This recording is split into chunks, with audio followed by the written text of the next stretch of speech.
so uncertain, so unknown, but so inevitable, and so inescapable. Dr. Tony Evans talks about death and why most of what we think about the afterlife is upside down. You are not in the land of the living on your way to the land of the dying, but you're in the land of the dying on your way to the land of the living.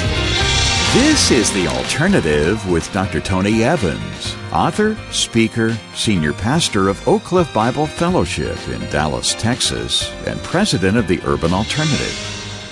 Some people say life's too short to be religious. Today, Dr. Evans explains why eternity's too long not to be, as he takes a look at what happens when we die. Let's join him. We have come today to a very challenging subject in our tour of prophecy. It is an inescapable subject because it's a subject that we will all have to deal with if Christ be not come. And that is the prophetic subject of death. In order to avoid the discussion of death, people have softened its impact. We call it being laid to rest. We say somebody has expired. We talk about the fact that people have passed away. Not thinking about it and talking about it doesn't make it disappear. We will all face it, and mostly everybody here has faced it in the life of somebody in your sphere of knowledge. So I want to share three things about death today from Luke 16, three things. The first thing that we want to share with you today is the inevitability of death. In verse 22, the poor man died.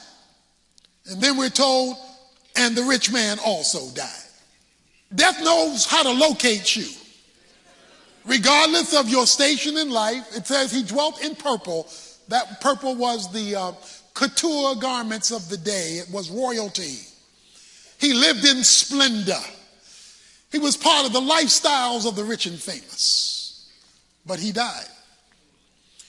We're told Lazarus, who's a beggar, he's a candidate for welfare, but he also died.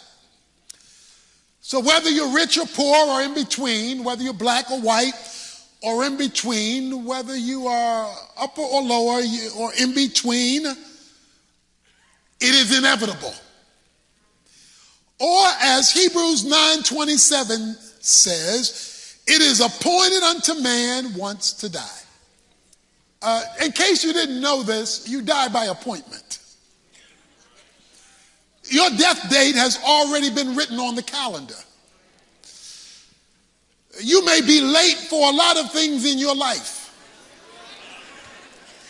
You'll be on time for this one. You are not in the land of the living on your way to the land of the dying. I hate to tell you this, but you're in the land of the dying on your way to the land of the living. In fact, we don't know who the old people are here today. Look at the person sitting next to you. Do they look old? Well, technically, we don't know who the old people are because you only know if you're old by your death date, not your birth date. See, if you're 40 and you're only going to live to be 50, you're getting kind of old. But if you're 50 and you're going to make it to 95, you're still fairly young. But since we don't know anybody's death date, you really don't know who the old folks are here today. You might be a lot older than your age. So uncertain, so unknown, but so inevitable, and so inescapable. I think about the man who opened up his eyes and he found himself at the pearly gates with St. Peter. St. Peter greeted him at the pearly gates and said, "Son, have you done any good things in your life?" He said, "Why, yeah, a woman was getting ready to be robbed of her purse, and I stepped in between her and the robber." St. Peter said, "How long ago was that?" He said, "About 30 seconds ago." Because you just never know. The second thing I want to share with you is, what is death? We know it's inevitable, but what exactly is it? Why, in fact, does it even exist? In order to get rid of this thing called death, people have conjured up speculations. One speculation is reincarnation. The belief that you will, based on your life now, you'll come back as something else, in the hope that there is some force out there to bring me back. And even though I may only come back as a cricket or a frog, something will allow me to, this energy field to keep on going. And so there is the speculation of reincarnation. There is the speculation of purgatory. And in between destiny that affords me after my death the opportunity to get right if I was wrong in this life. Then there is the speculation of annihilation. That is, that when this life is over, we cease to exist. And so this is all that there is. You live, you die, it's over. I have not come today to tell you what everybody else thinks. Speculation is one thing, revelation is something else. God has not been silent about death, about what it is, and what happens when you partake of it. So let me help us understand the word. In the Bible, death means separation, not cessation, not the stopping of something. It means the separating of something. So get that synonym in your head. Death is separation. God told Adam and Eve, on the day you eat of this fruit, you shall surely die. But on the day they ate of the fruit, they did not die. They were still walking and talking and living and raising kids and all of that. Yet God said, in the day you eat, you shall surely die. That's because God was talking about the first kind of death, spiritual death, which means separation from fellowship with God. They were removed from the garden, and that happened that day. Even though they were physically alive, they were spiritually separated, and God called that death. So one type of separation or death is spiritual death, separation from fellowship with God. But also, because of their sin, entered a second definition of death, physical death. Physical death is where the soul is separated from the body. Physical death is where the soul is separated from the body. Your soul is you. You are your soul. You are not your body. Your body is merely a house, a tank, a holding place for the resident who lives there. And the resident who lives in the body is you, your soul. Your mind, your emotions, your will, and your consciousness. All of that makes up your soul. That's why when the Bible speaks about your life throughout the scripture, it'll talk about the word soul. The soul that sinneth shall surely die. It's talking about the life, the person. Now I know that they want the focus in our world to be on your body. How good you look. And where you live, what you drive, all the stuff that is external. But none of that's you. That's why a person can look good until you start getting to know them. Because they may have a beautiful body, but afflicted soul. Your soul is you. At the moment that life ends, your soul leaves the body. It separates. Picture a balloon, stick a pin in it, pop, and the air comes out. And all you are left with is the shell or the skin of the balloon. Because that which gave it life, let it fly, let it rise, has been extricated from it. It has come out because it's been punctured, and the life principle of the balloon has been removed, so the balloon lays flat. When you leave this world, the skin is still here, the shell is still here, but the life principle has escaped.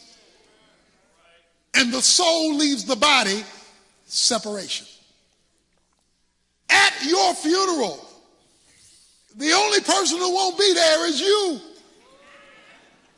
Because the soul leaves, the shell remains to deteriorate and disintegrate until the new body is given. So there is a separation. So there is the spiritual separation due to sin that has separated us from the fellowship of God, resulting in a physical separation from the immaterial part of us, our soul. When the soul leaves the body, then there is a third kind of death, eternal death, which is eternal separation from God.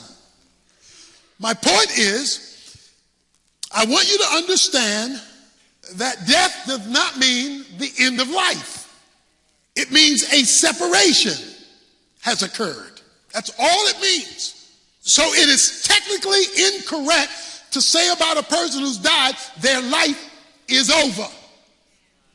Their life has just begun. But what will that life be like? Well, that's what Dr. Evans will tell us about when he continues our message in just a moment. As we've been learning, the Bible has a lot to say about what's coming up in the future. Sometimes the language and the images don't seem clear at first. But Dr. Evans explains it all in his current 2-volume series, Prophecy and Our World. These 12 messages will give you a deeper understanding than ever before of terms like the rapture, the tribulation, the second coming, and many more. There are also lessons on what happens when we die and what it's really like in heaven or in hell.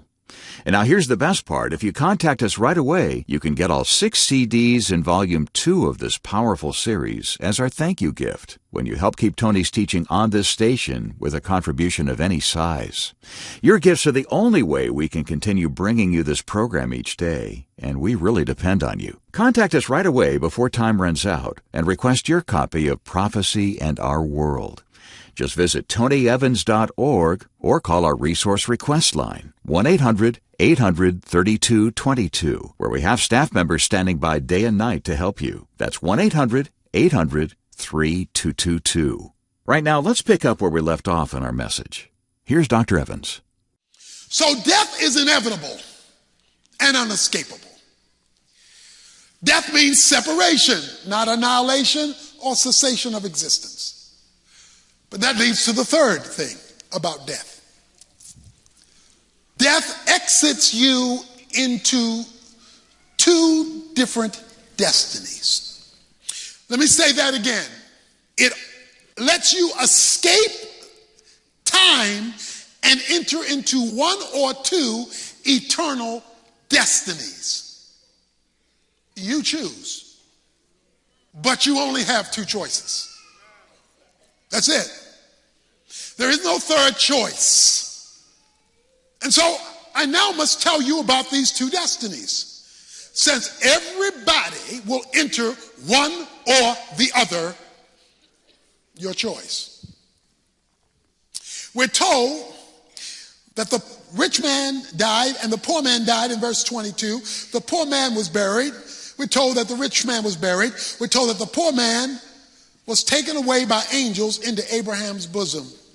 And in Hades, he lifted up his eyes. When you see a mother holding a child against her breast or against her bosom, it is a place of provision and rest. When somebody lays their head on the bosom of another person, it is a position of rest. Abraham was the father of the faith. So when it says Lazarus was escorted, notice the angels took him. Why? Because Hebrews 1:14 says every believer has an angel assigned to them.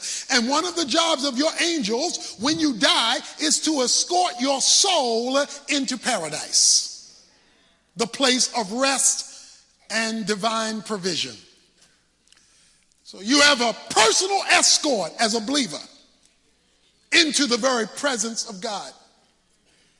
The rich man dies and he opens up his eyes in Hades.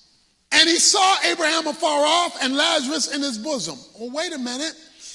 The rich man dies and he can see. Not only can he see, he can recognize. Because he sees Abraham and he sees Lazarus and he knows who they are.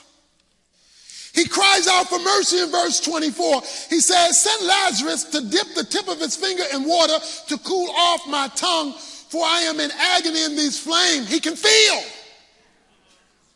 Notice something else about our rich friend. He's retained his sinful nature because he's still bossing folk around. You tell Lazarus what to do, because he's the beggar and I'm the rich man. One of the things I'll go into when we talk about hell is you retain your sin nature. So whatever is wrong with you now will remain wrong with you throughout eternity. He sends, you send Lazarus to dip the tip of his finger in some water. I am tormented in these flames. Abraham said to him, verse 25, child, remember, during your life you received good things and Lazarus bad things. No Alzheimer's in hell.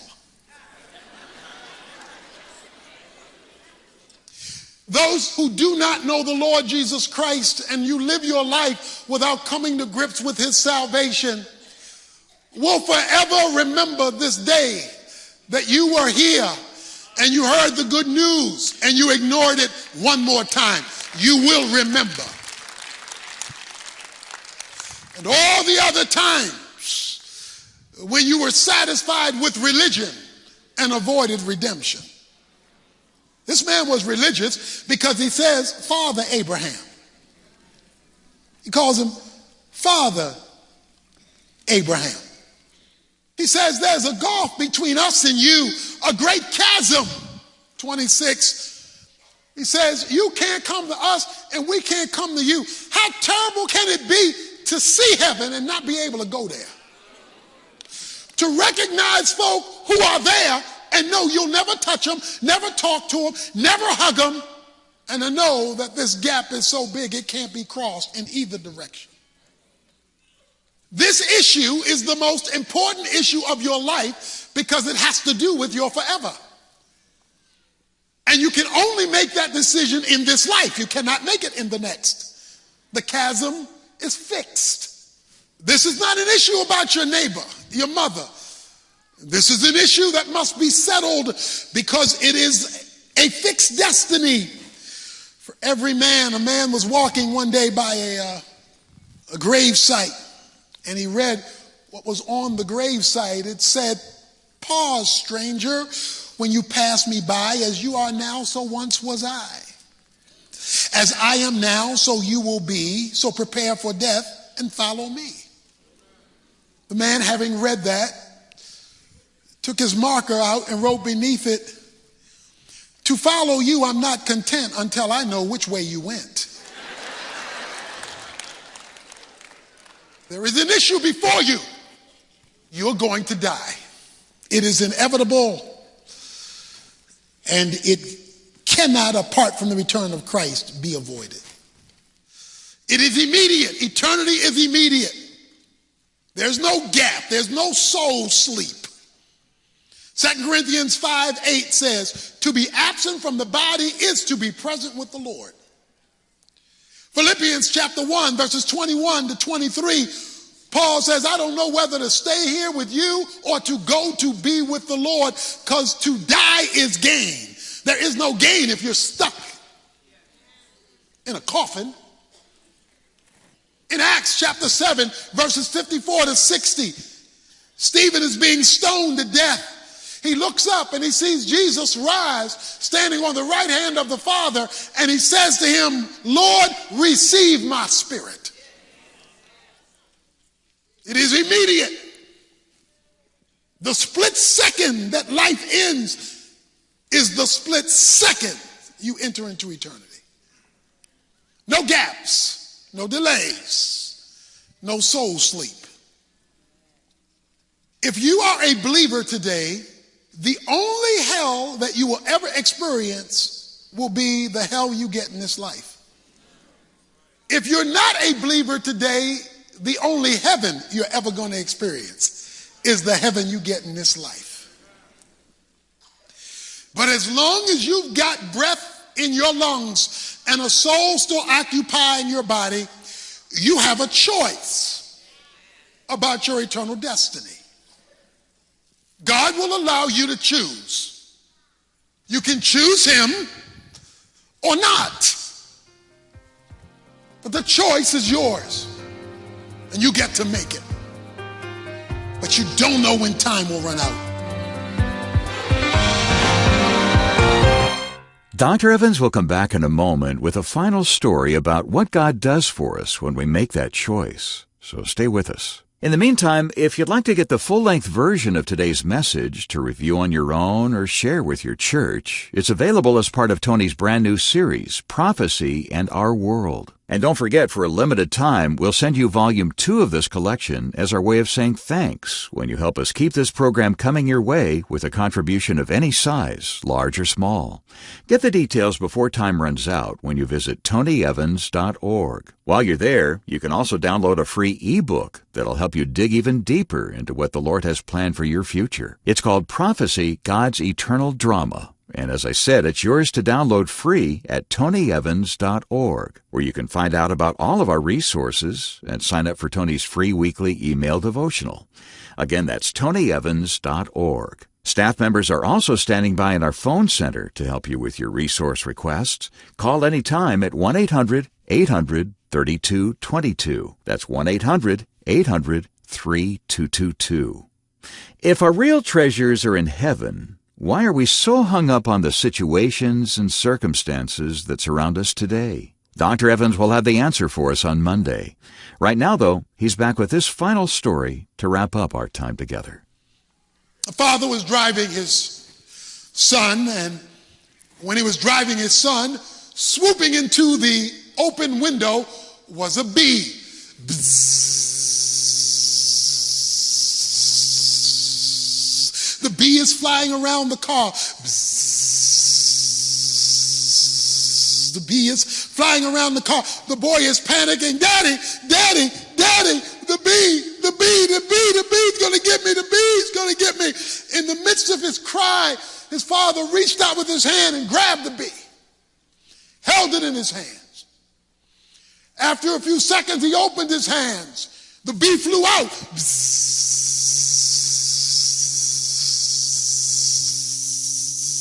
He said, Daddy, the bee, Daddy, the bee. That's when his father said, boy, that bee can't hurt you. He opened up his hand and showed him the stinger. That bee has already stung me. And because it stung me, and it only has one stinger, all it's doing now is making a lot of noise.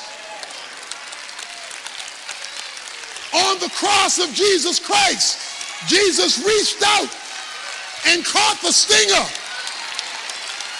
That's why Paul says in 1 Corinthians chapter 15, verses 55 to 57, "O death, where is your sting? O grave, where is your victory?"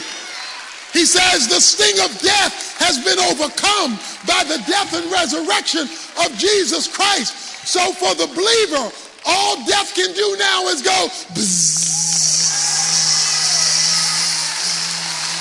All it can do now is make a lot of noise, because Jesus holds the stinger in his hands, in his feet, in his side, when he was wounded for your transgressions, bruised for your iniquity. The chastisement of your peace was upon him, and by his stripes you are healed. If you know Christ, all you get is noise. If you don't know Christ, you die. The Alternative with Dr. Tony Evans is brought to you by the Urban Alternative and is made possible by the generous contributions of listeners like you.